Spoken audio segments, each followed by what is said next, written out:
A lot of parenting advice focuses on control. People will tell you to set the rules, to hold the line and stay consistent no matter what.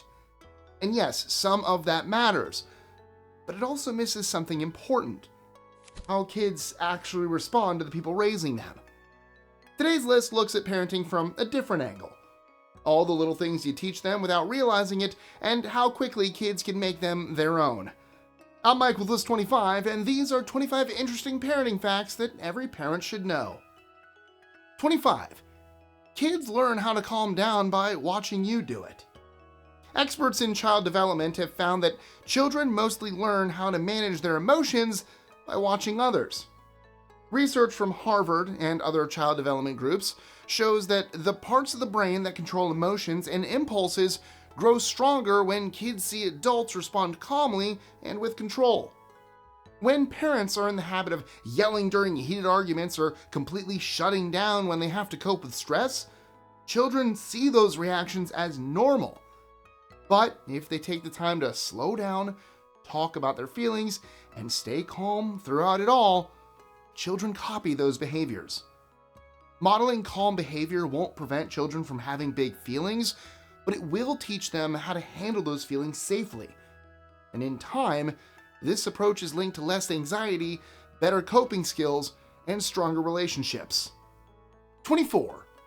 Praise works better when it focuses on effort, not talent. The well-known psychologist Carol Dweck has found that when kids are praised for their smarts, they become scared to fail. I know that's not what parents hope to achieve, but they might start avoiding hard tasks because struggling makes them feel like they're not smart anymore. Praising them for their hard work, strategies, or persistence, on the other hand, can help them see that getting better comes from practice, and that life's not only about natural talent. If you change your praise to something along the lines of, "You worked so hard on that," you'll encourage them to grow instead of stopping when the challenges along the way become a bit harder. 23. Chronic sleep loss can change how parents' brains function. Most adults need about 7 to 8 hours of uninterrupted sleep to feel their best, but parents of young children usually get much less. Getting under 6 hours, especially when your sleep is broken up in chunks, quickly affects how we think, feel, and manage emotions. Parents tend to wake up more easily because their brains stay in lighter sleep, which helps them respond to their baby, but also leaves them feeling constantly tired. In the long run, however, this kind of sleep loss can make it harder to think clearly, increases your irritability, and lowers your patience. If you have a newborn, a toddler who keeps waking, or a child going through a rough sleep phase, the most important thing you can do is lower your expectations and protect your rest wherever possible. Short naps, tag teaming nights, or letting non-essential tasks wait can make a real difference. 22. Talking to your baby helps their brain grow faster. Babies start wiring their brains with sound from the very beginning. And interestingly, what matters the most in this regard isn't fancy words, but one-on-one interactions. When parents respond to their baby's coos, babbles, or gestures, the baby learns that sounds have meaning. Babies who have more back and forth conversations process language faster and develop stronger language skills. Brain scans also show faster growth in language areas when babies hear regular responsive speech. Even talking through the average, boring daily routines like cooking, folding laundry, or getting dressed helps. 21. Reading to children changes their brain structure. Just like talking to a baby helps their brain develop, reading aloud also shapes how a child's brain grows. A 2015 study led by Dr. John S. Hutton at Cincinnati Children's Hospital found that preschoolers who were read to more often showed stronger brain activity in areas related to understanding stories and forming mental images. The researchers also discovered that the way parents read is just as important as how often they do it. Illustrated books are especially helpful because they engage language, visual, and attention skills all at once. Reading together, pointing at pictures, reacting, and talking about what you see and hear helps the brain more than just listening to a story. Those same studies have also linked early read-aloud habits with better vocabulary, more in-depth comprehension, and improved readiness for school later on. 20. Very strict parenting can encourage dishonesty. Children are more likely to admit their mistakes when they feel safe. Research led by Victoria Talwar at McGill University examined how children respond to strict authority, using schools as a controlled stand-in for adult discipline. In one of her experiments, things played out in such a way that almost all the children broke a rule. When they asked about it, the kids from stricter schools were much more likely to deny it and try to hide what they did. The researchers say that when discipline is based on fear, children see telling the truth as riskier than lying. On the other hand, families that set clear rules and encourage open conversation often raise children who admit mistakes and ask for help earlier. 19. Overprotective parenting can delay independence. Overprotective parenting usually starts with the best of intentions, but it can teach children to doubt their own ability. Eventually, this can lead to more anxiety and hesitation, especially as kids grow into teens and want more independence. Clinical psychologists writing for outlets like Psychology Today have pointed out that children do best when they get guidance instead of control. That means parents should set clear boundaries, but still allow their kids to take reasonable risks, make mistakes, and learn from them. When children have the opportunity to try, fail, and recover, they build confidence in handling life's challenges, knowing that support is there if they really need it. 18. Babies know your smell before they know your face. Familiar smells, like a mother's scent or even amniotic fluid, can help calm newborns and reduce their stress. For example, the neonatal researcher Hestie Verandi's studies show that when infants were exposed to these familiar scents, they were soothed and their stress levels dropped. Another 2020 study led by developmental neuroscientist Sabine Jessen also found that when infants smelled their own mother's odor, their brains reacted less strongly to fearful faces than in other situations. In short, smelling my person makes the world feel less threatening. That's why familiar scents, close contact, and caregiving matter so much in the first months, even before a baby can do much more than eat, sleep, and stare. 17. Regular chores can improve long-term success. When children regularly do chores suited to their age, they build responsibility, self-control, and problem-solving skills. These abilities help them later in work, relationships, and handling everyday stress. Chores teach kids that they're capable and needed, not just cared for. So, simple tasks like feeding a pet, clearing dishes, or helping with meals encourage cooperation and accountability. The most important thing, though, is to be consistent, not perfect. If chores are seen as something everyone shares, not just as a punishment, kids are more likely to take them seriously. Over time, children who help out at home often retain that sense of responsibility as adults. 16. Screen time hits sleep harder than eyesight. Most parents worry about the damage to their children's eyes when they spend too much time looking at phones, tablets, or TV screens. But sleep is where the real damage shows up first. According to the National Sleep Foundation, the light from phones, tablets, and TVs interferes with melatonin, the hormone that tells the brain it's time to sleep. When that signal gets delayed, kids fall asleep later, and their sleep is much lighter. The next day, they may be irritable, have trouble focusing, and find it harder to learn. And it's not only the light that causes problems. Fast-paced videos, games, and exciting content can keep their brains alert even after the screen is off. According to the specialists, you should cut screen time at least an hour before bed and keep your child's bedroom screen-free if possible. 15. A parent's stress level can affect a child's health. Clancy Blair, a researcher at New York University, and other teams working in child stress physiology have found that kids in high-stress home environments are more likely to show anxiety symptoms, such as behavior challenges and difficulty when it comes to calming themselves. Even when parents never talk about what they're dealing with, children pick up on their stress through their tone of voice, body language, and disrupted routines. Managing your stress is directly linked to your children's well-being. When children watch adults take a moment to calm down and recover, they learn that stress can be managed instead of letting it control the whole family. 14. Children begin forming a sense of right and wrong before the age of 5. When a child points out unfairness, argues about whose turn it is, or objects to someone breaking a rule, they are testing their ideas about right and wrong as it happens. These early reactions can be messy, emotional, and inconsistent, so it's easy to overlook them. Still, they show something important. Long before kids can explain their reasoning, they're already sorting behavior into what feels okay or not okay. They also notice effort and intent. So, even if they drive their parents up the wall, all those little arguments over toys, reactions to broken rules, and complaints about fairness have a purpose. Moral understanding doesn't appear overnight. It develops through rounds and rounds of repetition, correction, and observation. 13. Music helps to build language and math skills. Music often shows up in kids' lives as background noise. Songs in the car, clapping games, or silly tunes made up on the spot.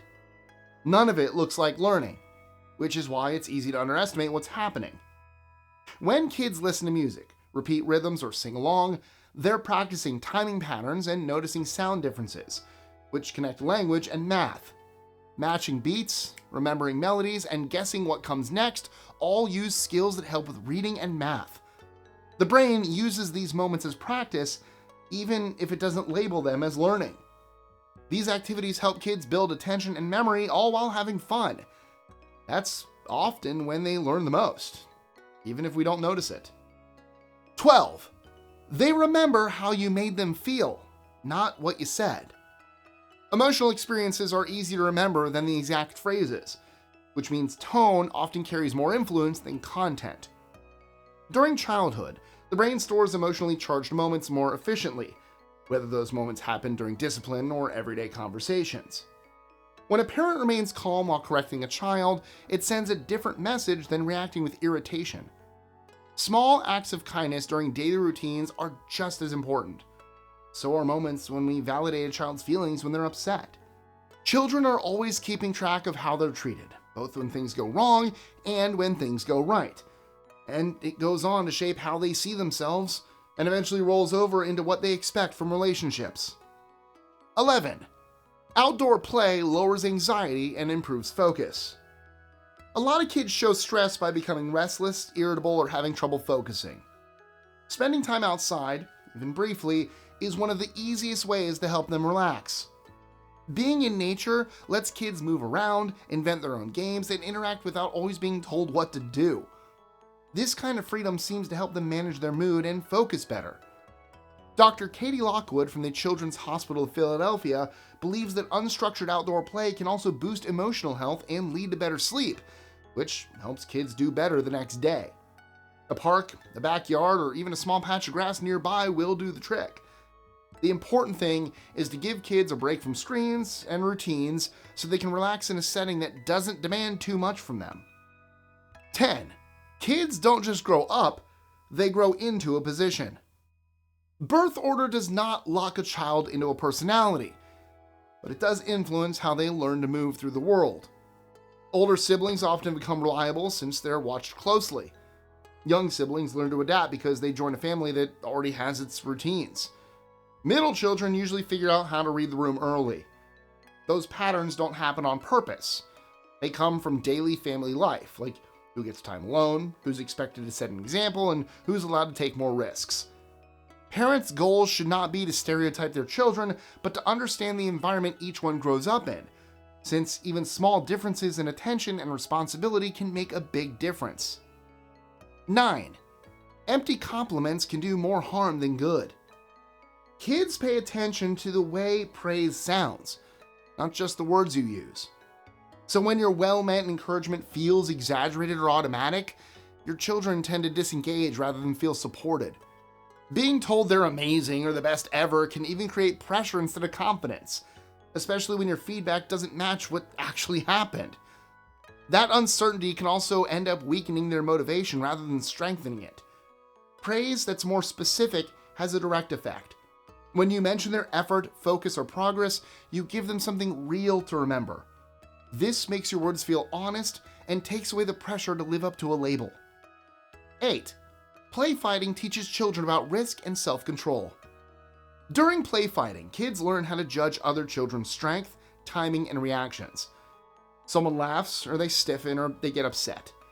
These signals help children know when to keep going and when to stop. Scott G. Eberly, who has studied play behavior for years, says these experiences help children develop diplomacy instead of recklessness. They learn to handle small conflicts on their own without adults stepping in every time. Now, I'm not saying that adults should never supervise them, but letting kids work things out when possible helps them learn to manage it themselves.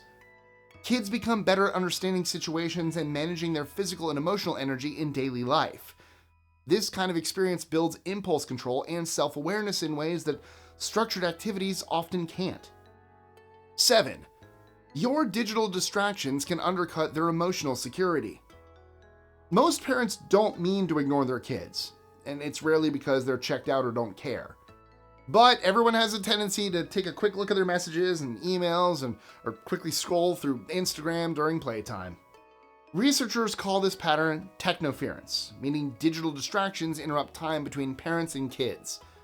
Studies on early attachment, including Edward Tronick's work, show that repeated breaks in attention can disrupt bonding and make young children feel more distressed. But the point isn't that parents should get rid of their phones.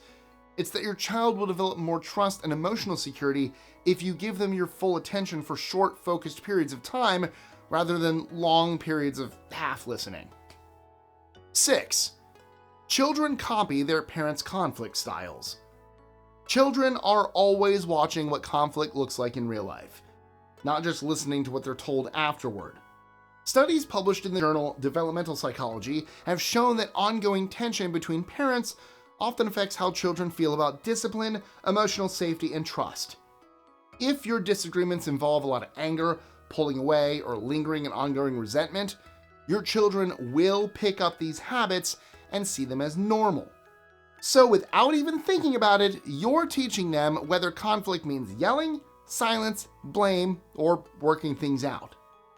Even if parents think their arguments are private, children often notice changes in tone, mood, and how close or distant people feel. 5. Boredom teaches children to use their imagination. When children are not being directed or entertained, they start making choices on their own. They might grab their Lego bricks and start to build, or they might draw, ask questions, or create games out of nothing in particular. That kind of unstructured time encourages imagination and problem solving because there's no script to follow. It also supports executive function skills like self-control and focus, which develop when kids have to manage their feelings and decide what to do next. Constant stimulation leaves little room for that practice. Adding another planned activity isn't always the best solution. Some downtime lets kids think for themselves, and that's usually when their creativity appears. 4. Children learn gender norms from looking at your everyday behavior. Children do not start out knowing what boys or girls are expected to like and do. They learn these ideas by observing those around them. Psychologist Albert Bandura, who developed social learning theory, showed that children learn their behaviors by observing and copying adults, especially parents. They notice who fixes things, who comforts them, who cleans up, and who cooks their meals. So when it comes to the studies done on gender development, it's consistently shown that our everyday routines, divvying up of chores, and casual comments carry far more weight than intentional lessons. Even in families that try to avoid stereotypes, outside influences like school, media, and peers reinforce these ideas. Children simply learn what feels acceptable by watching how adults live it day by day. 3. Children flourish with predictable routines. Children don't need rigid schedules to feel secure, but they do need reliable ones. Research in child development, including studies cited by the American Academy of Pediatrics, confirms that predictable routines reduce stress and help children regulate their emotions. Knowing what usually happens after dinner or before bedtime makes the day feel manageable. Predictability becomes especially important during major changes like starting school, moving homes, or changes in family structure. That's because routines act like emotional anchors, or something steady to hold on to when other parts of life feel out of sync. Even small rituals like a familiar bedtime routine or a shared meal sends the message that things are under control. 2. Children learn self-worth by looking at adult behavior. Children don't just listen to how parents talk to them, they listen to how parents talk to themselves. Psychologists studying self-compassion, including Kristen Neff, have found that children's self-esteem is strongly connected to the self-kindness and respect they see at home. If parents criticize themselves, ignore their own limits, or treat self-care like a luxury instead of a need, kids will absorb that message. You're allowed to be kind to and take care of yourself. Children develop healthy self-worth when they see adults set boundaries and learn from their mistakes. 1. Nothing shapes a child's future more than feeling loved. It's tempting to believe that outcomes improve when you add more structure, more enrichment, or more rules. But decades of child development research point to something far simpler and far harder to fake: love. Children who grow up with consistent warmth and emotional availability sleep better, manage stress more effectively, and form healthier relationships as they age. It even supports healthy brain development during critical growth periods. When love is missing or unpredictable, a child's brain adapts to uncertainty instead, staying on alert in ways that can follow them into adulthood. That's why stable, caring relationships are so important, especially for children who have faced challenges early in life. Love shows a child that the world is safe and that they deserve care. No lesson plan can replace love, and nothing predicts a child's long-term well-being better. Pretty interesting stuff, right? Now, I want to say that parenting looks a little bit different in every family, so what works in one home might not work in another. So hit me with it. I'd love to know what you think. Was there something in here that really stood out to you, or made you see things differently? Share your thoughts in the comments below so we can talk about it. And if you're ready for something a little bit scarier, check out our related video, 25 creepy things kids have said to their parents. Ooh, kids have no filter, and sometimes that leads to comments that are hard to explain. The link should be popping up on screen any second now. As always, don't forget to like, share, comment, subscribe, turn on that notification bell, because it is the best way to keep these lists coming. Thank you guys so much. Have a wonderful day, and I'll see you again next time.